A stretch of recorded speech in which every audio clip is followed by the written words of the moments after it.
Baik, terima kasih kepada rakan setugas Muammar dan juga Nur Hayatul. Bismillahirrahmanirrahim. Assalamualaikum warahmatullahi wabarakatuh. Selamat pagi dan salam ceria ada penonton bersua kita pada pagi ini. Kita berkongsi maklumat semasa dan juga satu bahan visual yang kami sediakan untuk tontonan kita bersama. Dan Alhamdulillah, Auda ingin juga saya kongsikan keadaan cuaca saat ini di daerah Tutong dalam keadaan yang baik-baik saja, dalam keadaan yang cerah. Namun haruslah kita peka dengan keadaan cuaca yang tidak menentu sejak kebelakangan ini, yang mana seperti yang dimaklumkan juga oleh Jabatan Kaji Cuaca, yang mana cuaca di negara ini adalah aktif dan juga berangin dan sekali-sekala akan berlakunya turunan hujan yang lebat di beberapa kawasan dan akan menjejaskan di beberapa kawasan. Jadi ambil maklum akan keadaan cuaca agar apa jua aktiviti yang kita lakukan tidak terjejas dengan keadaan cuaca kita pada ketika ini. Biar sebelum kita menyaksikan satu bahan, saya kongsikan terlebih dahulu satu makluman yang mana pada 28 September 2022 akan diadakan rombongan dikir Kementerian Hal Ehwal Agama Negara Brunei Darussalam sempena sambutan Maulud Nabi Muhammad SAW dan insya-Allah akan diadakan di Masjid Kampung Penanjung daerah Tutong iaitu pada hari Rabu malam Khamis. Dan insya-Allah akan bermula jam 5.45 petang, yang mana akan menerima kehadiran jemputan jemaah peserta dikir dan ahli jawatan kuasa, dan pada jam 6 petang akan menerima kehadiran jemputan khas dan acara akan diteruskan selepas itu. Baik, untuk seterusnya pula mari kita saksikan bahan yang kami sediakan untuk tontonan kita bersama untuk pagi ini.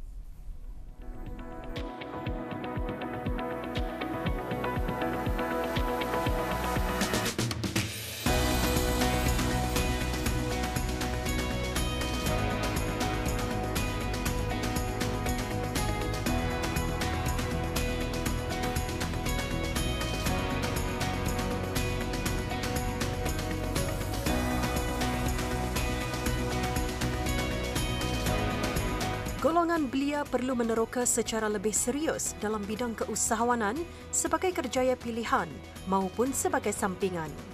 Dalam keadaan para pencari kerja yang sedang bergelut untuk memperoleh peluang pekerjaan bagi meneruskan kehidupan masing-masing, menunjukkan bahawa perlunya kita mempunyai persediaan dalam menyediakan alternatif lain, iaitu bidang keusahawanan. Tidak hanya memfokuskan kepada perniagaan berjual-jualan, namun bidang keusahawanan dengan cara menganjurkan bazar atau expo juga semakin mendapat perhatian masa kini. Jabatan Belia dan Sukan Cawangan Daerah Tutong melalui Pusat Belia Tutong telah menganjurkan program Sinar Belia Niaga dengan menghadirkan 2 orang belia yang berjaya dalam keusahawanan sebagai inspirasi kepada para belia lainnya. I do something untuk belia itu untuk menghadir family anak-anak dia. Yang pertama. Yang kedua is my client. Okay. So when I say about my client itu, for example, bila kami buat event, they achieve their goal. Terus happy tu. They will be the macam kekali kita usulnya yang membantu dorang. Sebenarnya dorang sendiri kan, tapi we are happy to be part of dorang punya success itu. So bila dorang berjaya, dorang akan cakap, oh terima kasih Tuan Syed, Tani Tuan Syed, mudahan Tuan Syed, dorang doakan ke Tani kan. So macam jadi, I become more inspired to help more. Okey, program Talk Sinar Belia ini adalah sebagai inisiatif Jabatan dan Sukan untuk memberi peluang kepada belia-belia yang ingin berkecimpung dalam perniagaan berjual-jualan, dan sebenarnya keusahawanan ini dengan cara menganjurkan bazar dan expo masanya yang menjadi perhatian pada masa ini. Dan objektif adalah untuk memupuk semangat, motivasi belia-belia yang mencuburi dalam bidang perniagaan dan juga memberi dan juga melahirkan belia-belia yang mampu berdikari, berpengalaman dan berdaya saing dalam bidang keusahawanan, di samping memberi pendedahan kepada belia-belia sendirilah dengan pemikiran yang positif dalam mengenali bidang dalam pelbagai cara. Harapan saya kepada belia-belia yang di luar sana maupun yang hadir dalam program Talk Sinar Belia ini, semoga dengan adanya program Talk Sinar Belia seperti ini akan dapat memberi semangat besar kepada belia-belia yang ingin berkecimpung maupun baru ingin memulakan dalam bidang perniagaan. Tetap semangat dan semoga dapat dipraktikan apa yang disampaikan oleh ahli panel kita pada hari ini.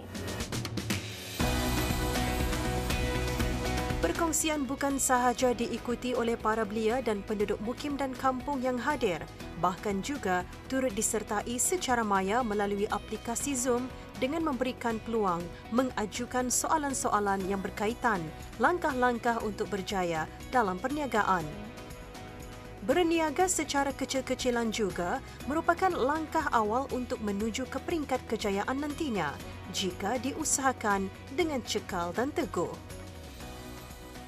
Macam mana untuk kita ni membuat bisnes dan perlu rajin untuk membuat research dan bertanya kepada yang pakar, seperti kepada yang senior-senior kita ni yang pernah membuat bisnes dalam bidang bisnes yang kecil-kecilan. Seperti saya sendiri, saya selalu bertanya dengan senior-senior dan juga orang-orang yang lama telah melakukan bisnes ini. Seperti ibu saya, dia banyak membimbing saya sendiri untuk membuat bisnes ini. Adalah satu usaha yang baik, boleh diselaraskan di seluruh negara supaya para belia ini boleh terdedah dengan aktiviti perniagaan. Ini adalah baik juga untuk ekonomi negara kita ni. Jadi dengan secara tidak langsung boleh meningkatkan pendapatan dalam negeri kita ni sendiri juga dan juga para belia. The most important thing is don't give up.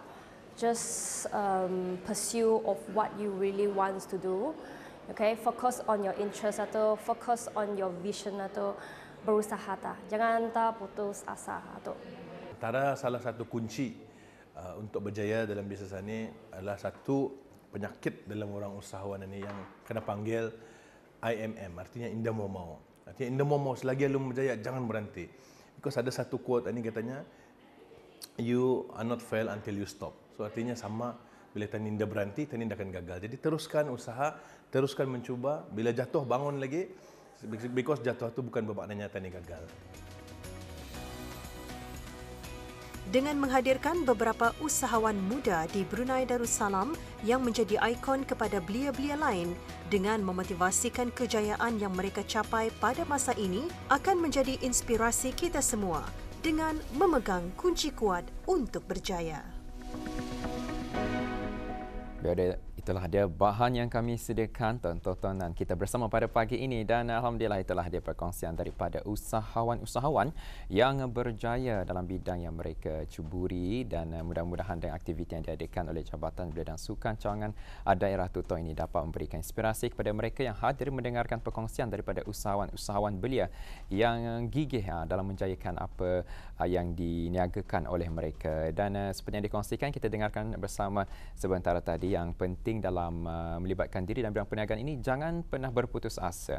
Jangan terasa selesa apabila sudah kita mencapai sasaran kita. Malah kita mesti mempunyai visi dan juga misi dalam mengusahakan sesuatu perniagaan agar apa yang kita ingin capai akan sentiasa dapat kita ni usahakan untuk mencapai sasaran kita ni. Apabila sudah mencapai sasaran itu, kemudian kita ni membuka lagi pandangan yang lebih luas untuk mencapai yang lebih besar lagi dalam hidup kita. Itulah bagi mereka yang terlibat dalam bidang keusahawanan ini ataupun bidang perniagaan ini, itulah antara faktor yang perlu ada pada diri. Baik, sebelum kita berpisah, dua makluman ingin saya kongsikan di sini. Makluman yang pertama yang saya kongsikan mengenai dengan majlis sembahyang fardu asar berjemaah membaca surah Yasin serta membaca doa khas sempena sambutan Hari Perkhidmatan Awam kali ke-29 akan diadakan di Masjid Pangeran Anak Haji Muhammad Alam, Kampung Sengkarai Tutong dan insya-Allah akan diadakan pada jam 2.45 petang. Acara ini akan diadakan pada hari Khamis 29 September 2022. Dan makluman terakhir ingin saya kongsikan di sini, pada 1 Oktober 2022 akan berlakunya pemotongan sementara bekalan elektrik yang akan menjejaskan di sebahagian kampung Keramut, Mukim Telisai Tutong, dan penutupan sementara bekalan elektrik ini adalah disebabkan oleh kerja-kerja penyelenggaraan rangkaian kawat atas volten tinggi di kawasan berkenaan. Ambil maklum, pemotongan sementara bekalan elektrik akan berlaku dari jam 8.30 pagi sehingga 11.30 pagi dan akan berlaku pada hari Sabtu 1 Oktober 2022. Baik, itu sahaja yang dapat dikongsikan menerusi pertemuan kita pada pagi ini dan kita akan bersua lagi di lain keluaran kembali bersama Muammar dan juga Nur Hayatul. Assalamualaikum warahmatullahi wabarakatuh. Jumpa lagi.